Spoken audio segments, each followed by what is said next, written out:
तो दोस्तों आज की इस वीडियो में मैं आपको बताऊंगा कि मछली को बीट करने के लिए सबसे अच्छा सीज़न कौन सा होगा, यानी कि कौन से वेदर में आप मछली को बीट करोगे ताकि आपको ज़्यादा से ज़्यादा फ्राई मिल सके और मछली का सेहत भी अच्छा रहे। तो आज की इस वीडियो को आप लोग शुरू से लेकर एंड तक देखना ताकि आपको हर एक पॉइंट अच्छे से समझ में आए। और इस हर एक वीडियो की तरह इस वीडियो में भी 100 लाइक का टारगेट है। आप लोगों का बहुत बहुत शुक्रिया, हर एक वीडियो में आप 100 लाइक का टारगेट कंप्लीट करवा रहे हो। तो चलिए दोस्तों, बात को और ना खींचते हुए वीडियो को सीधा शुरू कर देते हैं।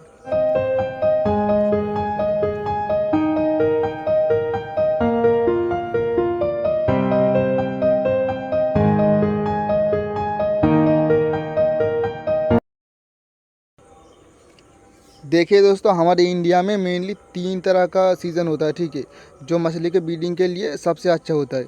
देखिए, पहली बात विंटर यानी कि सर्दी के टाइम में एक वेदर में पकड़ के चलता हूँ, और एक होता है गर्मी यानी कि समर के टाइम पे, और एक होता है मानसून। मानसून यानी कि बरसात के टाइम पे जब बारिश होता है।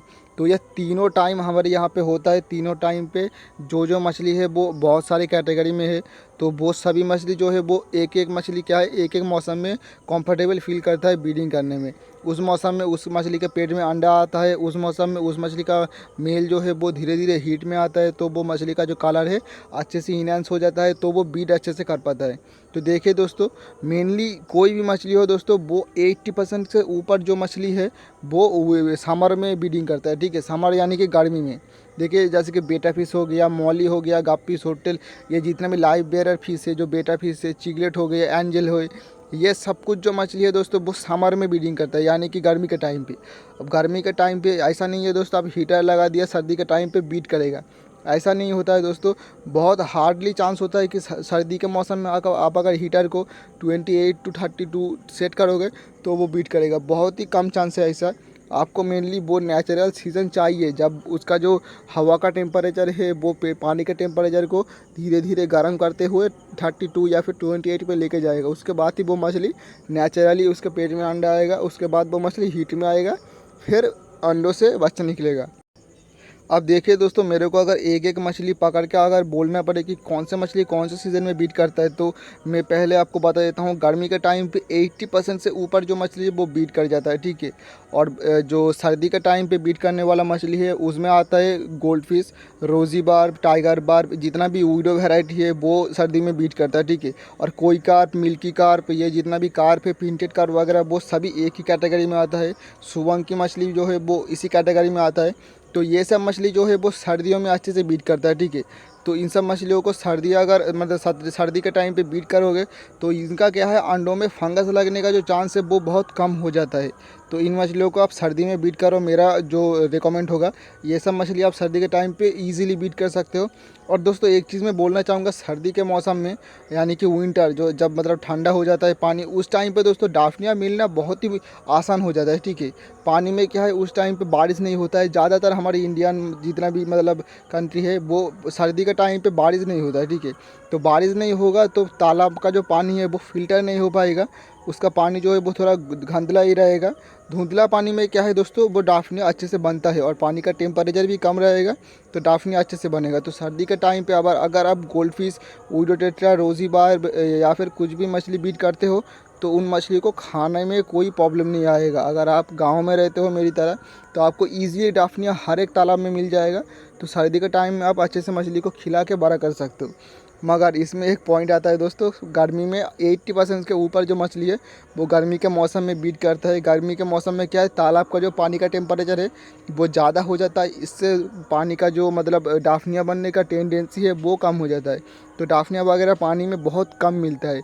इस टाइम पे मछली बीट होता है मगर उस टाइम पे खाना कम मिलता है। तो यही दोस्तों मुश्किल है। और दोस्तों एक चीज़ मैं बोलना चाहूँगा, कुछ कुछ मछलियाँ हैं जो बरसात के टाइम पे बहुत अच्छे से बीट करता है, जैसे कि एंजल फिश हो गया। एंजल फिश के साथ साथ चिगलेट फिश का जितना भी वैरायटी है वो सब कुछ बरसात के मौसम में बहुत अच्छे से बीट होता है, क्योंकि यह मछली का जो पीएच है वो 6.7 से 9.2 है। अब देखिए दोस्तों, ये सब साइंस की चीज़ें हैं, ये सब आपको समझने की कोई ज़रूरत नहीं है। मैं सीधा बोल देता हूँ, एंजल फिश का जो एग है वो बारिश के पानी में अच्छे से हैच होता है, ठीक है। अगर आप किसी भी मतलब कंस्ट्रक्शन वाले जगह से हो जहाँ पे बहुत ज़्यादा मतलब फैक्ट्री वगैरह है, वहाँ पे आप बारिश का पानी यूज़ मत करो, क्योंकि बारिश के पानी में बहुत ज़्यादा पॉल्यूशन होता है। तो वो पानी आप यूज़ मत करो। आप जो मतलब नॉर्मल टैप वाटर होता है उसे ज़्यादा पुराना करो, ठीक है। मतलब समझ लो मैं बेटा फिश के लिए 3 से 5 दिन पुराना पानी यूज़ करता हूँ। आप अगर एंजल फिश का ब्रीडिंग करवाना चाहते हो उसे मिनिमम 20 दिन से 1 महीने पुराना कर लो, ठीक है। तो वो पानी अच्छे से मतलब एंजल फिश का ब्रीडिंग के लिए रेडी हो जाएगा। क्या होता है डायरेक्ट अगर आप मतलब 3-4 दिन पुराना पानी में अगर आप एंजल फिश का ब्रीडिंग करवाओगे तो एंजल फिश का क्या है दोस्तों, अंडों में फंगस लगने का थोड़ा बहुत चांसेस रहता है। अगर 20-25 दिन पुराना पानी यूज़ करोगे तो उसमें दोस्तों पूरा 0% चांस है पानी में मतलब फंगस लगेगा उस पानी से वजह से। तो आप जो भी एंजल फिश ब्रीड करना चाहते हो उस पानी को 20 से 25 दिन पुराना करो, थोड़ा सब्र रख के उसके बाद एंजल फिश को ब्रीड करो, तो आपको ज़्यादा से ज़्यादा फ्राई आपको मिलेगा। तो ये तो गया दोस्तों 3 सीज़न। गर्मी में मैंने बोल दिया कि 80% से ऊपर जितना भी मछली है वो गर्मी में ब्रीड होता है। और उसके बाद जो सर्दी के टाइम पे जो रोज़ी बार्ब हो गया, टाइगर बार्ब हो गया, या फिर जो मतलब गोल्ड फिश है, जितना भी वैरायटी गोल्ड फिश का है, सुवंकी है और जो कोई कर वगैरह है, वो सब कुछ सर्दी में ब्रीड होता है। और एक चीज़ मैं बोलना चाहूँगा दोस्तों, हाँ, सर्दी में मतलब गोल्ड फिश वगैरह ब्रीड होता है ऐसा नहीं है, गर्मी में भी होता है। मगर सर्दी के टाइम पे क्या है उनका मेटाबॉलिज्म थोड़ा अच्छा रहता है, उनका जो ब्रीडिंग का टेंडेंसी है वो सर्दी के टाइम पे अच्छा होता है। तो गोल्ड फिश वगैरह जो भी करने वाले हो वो सर्दी के टाइम पे अच्छे से कर पाओगे। गर्मी के टाइम गोल्ड फिश में थोड़ा बहुत प्रॉब्लम आता है, वो प्रॉब्लम के ऊपर मैं डिटेल में वीडियो बना दूंगा। मगर मैं थोड़ा बता देता हूँ गोल्ड फिश का क्या है दोस्तों, अंडों में गर्मी के टाइम पे फंगस थोड़ा ज़्यादा लगता है और उसका जो टेल है उसमें पानी भर जाता है, ठीक है। अब टेल में पानी क्यों भरता है वो मैं ऑलरेडी एक वीडियो बना दिया हूँ, वो जाके देख सकते हो। तो गोल्ड फिश में कुछ प्रॉब्लम आता है गर्मी में, तो गोल्ड फिश आप सर्दी में ब्रीड करोगे तो अच्छा होगा। अब कुछ लोगों का क्वेश्चन होगा कि गर्मी में जो मछली ब्रीड होता है वो सर्दी में क्यों ब्रीड नहीं होता है। देखो दोस्तों, सर्दी के टाइम पे टेम्परेचर बहुत कम हो जाता है, जैसे कि बेटा फिश हो गया, ये गर्मी में ब्रीड करता है। तो सर्दी में क्या है इनका मेटाबॉलिज्म स्लो हो जाता है। मेटाबॉलिज्म यानी कि खाने का और खाने को हज़म करके बाहर निकालने का जो मतलब प्रोसेस है वो बहुत स्लो हो जाता है। गर्मी के टाइम पे अब अगर आप हर दिन ट्यूबोफेक्स स्वाम दोगे तो वो खाएगा, मगर सर्दी के टाइम पे क्या है, अब अगर हर संडे को ट्यूबोफेक्स स्वाम दोगे, मतलब इस संडे को दिया अगले संडे दोगे तो वो खाएगा नहीं, क्योंकि पिछले संडे उसने खाया था, अभी तक वो उसका जो पेट है वो ट्यूबोफेक्स स्वाम हज़म हो रहा है, ठीक है। तो इतना स्लो हो जाता है मेटाबॉलिज्म रेट। तो इसी के वजह से दोस्तों मछली ब्रीड नहीं करता है, क्योंकि फीमेल के पेट में अंडा लाने के लिए मेटाबॉलिज्म फास्ट होना पड़ेगा, तो फास्ट नहीं होगा अंडा भी नहीं आएगा, इसीलिए मछली जो है वो ब्रीड नहीं करता है। और एक चीज़, ऊपर से पानी का जो टेम्परेचर है वो कम हो रहता है। तो पानी का टेम्परेचर कम रहने से क्या है दोस्तों, मछली का जो स्विमिंग करने का जो मतलब टेंडेंसी है वो भी कम हो जाता है। देखना, जब बारिश होता है या फिर जब पानी का टेम्परेचर कम हो जाता है तो मछली नीचे जाके बैठ जाता है। तो यही है दोस्तों, मछली अगर आलसी हो जाएगा तो बेटा फिश में पता है मेल अगर आलसी हो जाएगा तो अंडा कभी हैच नहीं होगा, क्योंकि मेल को बहुत कम होता है। अंडों के पास हमेशा एक वाटर का फ्लो मेंटेन करना पड़ता है, उसके बाद ही अंडा हैच होता है। तो मेल अगर आलसी हो जाएगा तो कभी भी वो अंडे हैच नहीं होगा। और रही बात बरसात के टाइम पे दोस्तों, जो मछली गर्मी में ब्रीड करता है और सर्दी में भी ब्रीड करता है वो मछली बरसात में कॉन्फर्म ब्रीड करेगा, ठीक है।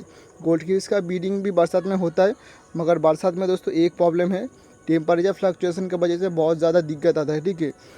चिगलेट में दोस्तों कोई दिक्कत आता नहीं है, क्योंकि चिगलेट का जो बेबी है वो माँ के मुँह में रहता है, तो चिगलेट में कुछ दिक्कत नहीं आता है। मगर जो एंजल का फ्राई है या फिर जो गोल्ड फिश का फ्राई है वो टेम्परेचर फ्लक्चुएसन की वजह से मरता है।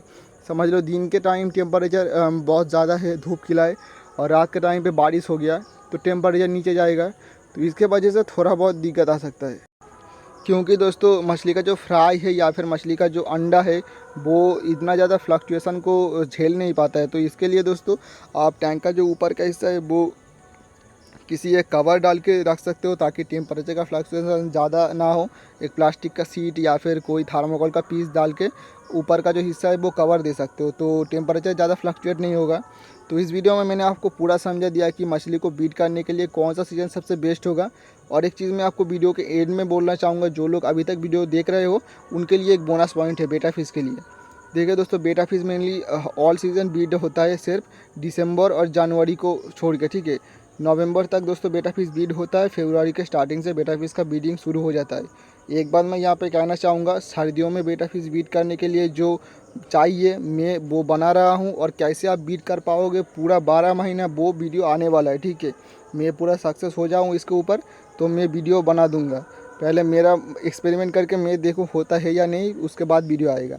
तो बेटा फिश के लिए मैं एक और चीज़ बोलना चाहूँगा, बेटा फिश का जो मतलब सबसे बढ़िया ब्रीडिंग सीज़न है वो है जून में, ठीक है, क्योंकि जून के टाइम पे क्या है बारिश थोड़ा कम होता है, तो टेम्परेचर का फ्लक्चुएसन भी ज़्यादा नहीं होता है। इस टाइम पर अगर आप बीट करोगे उसमें से क्या है ज़्यादातर मेल बच्चे निकलेगा। और भी बहुत सारी इन्फॉर्मेशन मैं आपको दूंगा बेटा फिश के बारे में, किस तरह से आप मेल बच्चे ज़्यादा निकल सकते हो, उसके ऊपर भी वीडियो ऑलरेडी बना दिया है, मगर थोड़ा बहुत और पॉइंट में लाया हूँ, उसके ऊपर डिटेल में वीडियो आएगा। इस वीडियो में फ़िलहाल इतना ही, क्योंकि बहुत लंबा वीडियो हो चुका है। तो मिलते हैं नेक्स्ट वीडियो में। आपको ये वाला वीडियो जो लोग एंड तक देख रहे हो ज़रूर से एक लाइक कर देना। मिलते हैं नेक्स्ट वीडियो में। Till then be safe from corona virus. हाँ, respect your country, respect your parents भाई। चलिए मिलते हैं नेक्स्ट वीडियो में। Bye bye.